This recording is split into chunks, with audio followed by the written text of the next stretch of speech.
પથ્થરમાંથી મૂર્તિ બનાવી રહ્યો છે, પથ્થરને લીધો છે અને ટાંચણો લઈ હાથમાં હથોડી લીધી અને ટાંચણો લઈને સરસ મજાની અદ્ભુત મૂર્તિ બનાવવાની તૈયારી હતો. અને પેલો ખાધે ત્યાં જ એનો અવાજ આવ્યો કે એ ભાઈ, તો એ સામેથી મૂર્તિકાર બનાવનાર બોલે છે કે બોલો. ત્યારે પથ્થરમાંથી અવાજ આવે છે કે તું શું કરે છે? તે કે હું તારા પથ્થરમાંથી અદ્ભુત ભગવાનની મૂર્તિ બનાવું, એ મૂર્તિ હું મંદિરની અંદર મૂકીશ અને લોકો તારા દર્શન કરશે, તારા ઉપર ફૂલ હાર ચડશે, તને નવરંગી વાઘા પહેરાવવામાં આવશે. ત્યારે પથ્થર ના પાડે કે ભાઈ રેવા દે, મારે મૂર્તિ નથી બનવું, મારે ભગવાનની મૂર્તિ બનવું નથી, મારે ભગવાનની મૂર્તિ નથી બનવું. તો કે શું બનવું છે? તો કે મારે તો પાળીઓ બનવું છે. અને ત્યારે આપણા સૌરાષ્ટ્રના સરસ મજાના અદ્ભુત કવિ એવા કવિ દાદ બાપુની રચના યાદ આવે અને રચના આપણે ગાવી હોય ત્યારે હેવા હેવા ધડ ધીંગાણે જેના માથા મહાણે એનો પાણીઓ થઈને રે પૂજાવો હો ઘડવૈયા મારે ઠાકોરજી નથી થાવું, ઘડવૈયા મારે ઠાકોરજી નથી થાવું.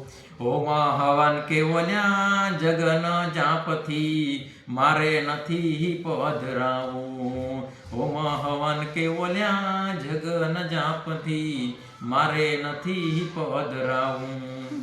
હે બેટડે બાપના મોઢાન ભાળ્યા એના કુમળા હાથે ખોડાવું રે ઘડવૈયા મારે ઠાકોરજી નથી થાવું, ઘડવૈયા મારે ઠાકોરજી નથી થાવું. પીળા પિતાંબર કે જ કિસ વાઘામાં મારે નથી વીંટળાવું.